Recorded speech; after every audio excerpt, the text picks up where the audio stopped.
So, hey everyone, I'm Mary Beth McAndrews from Dread Central, and I am so stoked to be here today with Delilah Dawson, who is the author of the new novella Bloom. Hello, welcome to the show. And Hi, also a million other books. I mean, you are such a prolific writer of all genre, and I love that. thank you. I get bored really easily. Yeah, I feel like that's a common thread with writers, getting bored really easily and just being like, I have so many stories I want to tell. I think we all have some comment like and the autism to ADHD. I don't think any of us are untouched really, probably. Yeah. But so Bloom. So for people who are watching this who might be unfamiliar with Bloom, can you just tell me a little bit about the novella? Sure. So I pitched Bloom as a girl Hannibal with a cottagecore cozy horror feel. It is about a young new college professor who has gotten out of a bad relationship and is in a new town and is kind of in that hungry for magic sort of sensation that we all go through. We are like, something really cool should be happening now. And then she meets this beautiful girl at a farmer's market who makes her own cupcakes and soap and has her own bee skeps to make candles and honey, and she grows plants, and she's just the most beautiful, interesting person that Roe has ever met, and that is Roe's mistake. It sure is. But Ro as a character is so fascinating. We see the whole world through her point of view, and we can definitely see red flags that she is definitely not seeing. And I love this kind of incredibly naive, unreliable narrator we have here. And so and she vacillates between like kind of arrogant academic, but also a naive girl with her first crush. And it's really fascinating. And I just want to hear about how you went about developing Ro, short for Rosemary, and like what that was like developing her voice. So kind of the whole book came about because my daughter, who was 16 at the time, fell in love with Hannibal, as do we all, and was like, why are all the hot serial killers dudes? Like, this isn't fair. Like, we've got Dexter and Joe and Norman, and like, there's no hot ladies. And I was like, I mean, there's a real live reason, which is that most of the real live serial killers that we know of are men. Um, but let me fix that for you. Within a year, I was handing her an arc of this book, which is very cool. So it's dedicated to her. So cool. I remember reading at the back of the book and I was like, damn, that's cool. But yeah. Yeah, so I was right. So I like, it kind of set out to write kind of a girl Hannibal, but with, a more feminine aesthetic and vibe. And I already kind of had Ash in my mind. I've tried to write her in a fantasy book a couple times. I had this vision of, a very beautiful kind of either like a kawaii girl or a fantasy girl, kind of like Amalthea in The Last Unicorn, but this girl in a fantasy world who like, had to process corpses for, like the magical area around her. So where like, the corpses would come to her and she would have to like, turn the fat into, fat for these people. And then she had to grind the bones for the giants. And then she had to, spin the hair for the rabbits to make nests out of. But and I was like, well, I've got this cool idea, but I don't have a story. And I never like I tried for like a year and I never got a story. So then when I had this idea to do it this way in a contemporary book, I was like, well, there she is. She's not quite as innocent and altruistic as the fantasy girl was, because she's operating in our world and is not doing these things for common good. But I had to come up with a character that would fall in love with her. And I'm pretty straight. I've been married for 20 years, but who could say, you grow up in the 80s or 90s, sometimes you never think, I wonder if I like other things. You're just like, I hope my dad will like me if I'm good. So I just kind of wrote this book from the point of view of like, what would this be like for me to go through this? So like Rose's insecurities are a lot of mine. Like especially in college, I was like very Wow. snobby and erudite and thought I was better than everybody else. And I was never really comfortable with my body and was very insecure about it because I grew up with a dad who called me fat all the time. So any insecurity that you see in Rose is probably something that I felt when I was about her age. So yeah, it was Oh, very much kind of I don't know what a Mary Sue is. And you're like, what if I was a dumb idiot who was wearing rose-colored glasses and was very susceptible to this particular person? well, and I think a lot of what I love about this book too is not just the clearness, but how you talk about how Ash gets away with certain things because she's a beautiful woman. And I love that this book exists at that crux of like oh, like lesbian characters and queer female characters can be just as bad, but it seems like there is an easy way they kind of pull one over. And I love that you investigate that with this so much. Well, I had to have a talk with my daughter about this, and she has been with a her Yeah. girlfriend. They've been together. They're about to celebrate like their first year anniversary. I'm so happy for them. But like as she was starting to get into dating, I was like, not all women are good. Like I know I give you this, we have this girl power, women together, women are stronger together, but like there's still some bad actors out there. Like don't. Well, we gave her the gift of fear, and we're like, please read this. It applies to women and men. Look, I have a book for you about Yeah. you No never one ever know. gave Ro this book. No, no, I don't think. And you would think she would have read enough books. But hey, you know what? We're all charmed by somebody. But I also love how you approach body horror in this. And you have a lot of body horror in your other books, like your Phasma series. You have so much body horror. So I'd love to know first what attracts you to the subgenre of body horror. I mean, one of my first really significant horror events was when I was 10. I was at the beach with my mom and she was reading a book so hardcore that she almost missed me nearly drowning. And I was like, what are you doing? And she's like, I'm sorry, I'm reading this book. It's really good. I was like, what is it? And she's like, you can't read it. It's too scary for you. You can't have this. It's called Pet Cemetery. Wait until you're older. And then when she was done, she just put it on the shelf in the family library. And I was like, yoink. Like, don't mind A if I good part do. of negligent 90s parents. So yeah, I read Pet Cemetery when I was 10, and I remember being just super fascinated by Victor Pascal and how over the course of the book, as he's kind of like the spiritual guide, he's like rotting in real time, but he's still your buddy, he's still helping you out, but he's super goopy. And so yeah, I think that probably affected me. All of the kind of media we took in when I was younger, and people weren't as there weren't a lot of like this is just for children. Like even the just for children stuff was like Labyrinth and the Last Unicorn. Like it Yeah, all went in the pot. Last Unicorn, body horror. And that was my favorite movie as a kid. So I feel like that definitely informs a lot about me also and my interests. But like so much kid stuff is so much body horror, just less Oh yeah. blood, but still bloody horror. Well, I mean, if you are a woman, your body becomes a horror at a certain part of your life where you're just like, it's totally normal to gush blood. Like, that's horrific. I That remember is being horrific. pregnant and being like, oh, this is so beautiful. I feel so beautiful. This is so fun. And every now and then I'd be like, there must be some real interesting chemicals in my head because there's some weird stuff. It's blah, blah, blah. Like stuff's moving around inside of you. And instead of being like, you're like, oh, this is beautiful. My friend told me a story where they kicked their mom so hard in utero that there was a baby foot sized bruise on their mom's stomach. And I was Oh, appalled. I was that's a child you get appalled. into like soccer classes. That is I crazy.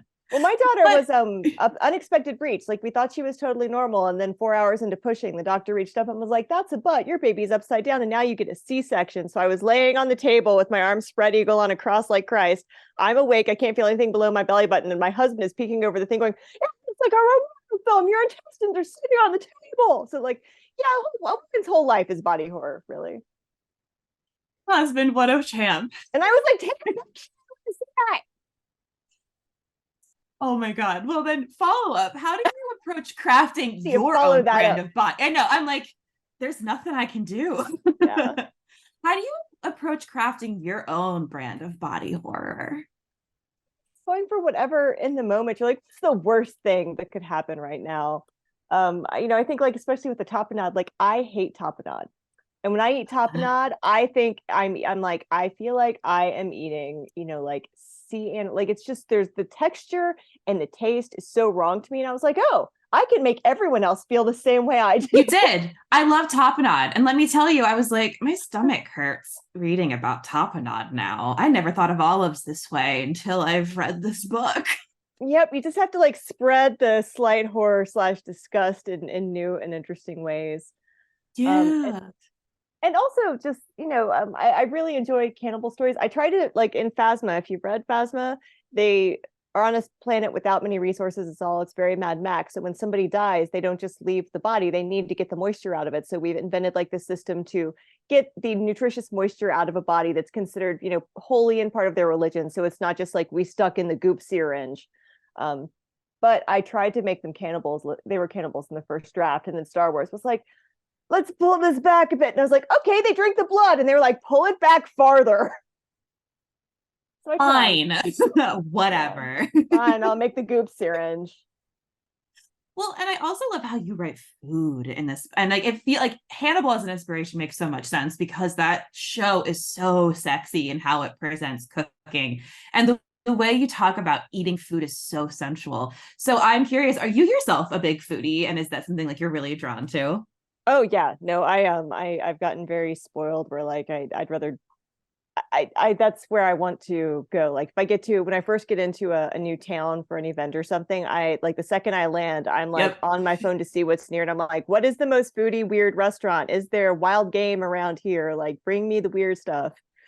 So yeah, I'm very much into that. And like wild game is my favorite kind of food. I would much rather eat Oh, rabbit or pheasant or really? emu or kangaroo than, American beef. So Cool. That's amazing. And then you write a lot. You have original works, you have works based on existing IP, like in Star Wars. And so I was curious what it's like as a writer, like moving between these two novels. Is it that different? Like, what is that like for you to kind of that like move between these two categories that I'm putting them into for this interview? well, when I first started writing, I kind of knew from the very beginning I was going to be all over the place. The first book I wrote was chick lit based on Greek myth, and then the second book I wrote was middle grade adventure fantasy, and then the third book was Wicked as They Come, my steampunk vampire romance. So when I was looking for an agent, I was like already like, you have to go through all this, and I was very open about it when I was talking to agents, where I was like, it's going to go everywhere. This is not going to be a stay in your lane kind of situation. Yeah. Um, so yeah, I kind of gave myself the forethought of knowing that I was going to be an enfant terrible, where like I'm super fast, I hit deadlines, but I mean it's like with Wake of Vultures, when I wrote that, my agent was like, "Ooh, Weird West isn't selling," and I was like, "I don't care," and she was like, "Ooh, this isn't, you can't, nobody really wants a monster hunt," and I was like, "I don't care." So sometimes there are foibles when I want to write things that aren't selling particularly well, but to be fair, that is my best-selling book so far. So yeah, but Surprise. yeah, Gotcha. I right, people wanted it. So yeah, I used to and I guess I still do sometimes now too. I'll make a playlist for the book that kind of feels like the book. And then when I'm Oh, ideating, like cool. I'll go for a long walk because I live right near a forest, and I'll have that playing in my head. So whenever I hear that music, I'm in that world, which when I have to kind of separate things. Um, but I also like I can't first draft two things at the same time. Carrying a story in your head is like carrying hot laundry. You don't go and get someone else's hot laundry and carry it in both arms. Like you just hold it and run. So Yeah. I plan my schedule so at no point am I trying to simultaneously first draft two different stories.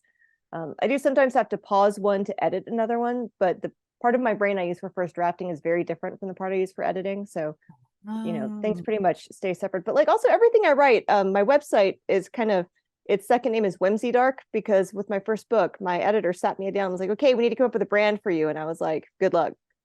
And she was like, well, you need a brand. And I was like, everything I write is on the spectrum from whimsical to dark. It's either 100% whimsical, 100% dark, or but most of them is like in between, but it's all on there. So I went with whimsy dark. And I was like, there, you asked for it. That's what you get. You but do it's with it what you such will. a good like I know we love labels for marketing and it's a pain, but like it's a good label that gets me excited with Whimsy Oh, Dark. So yay. Yeah, so people, I I mean, love if you connect with it, you connect with it. Like that's what we're looking yeah. for. I don't think that Yeah. it seems like so far my audience is as weird as I am.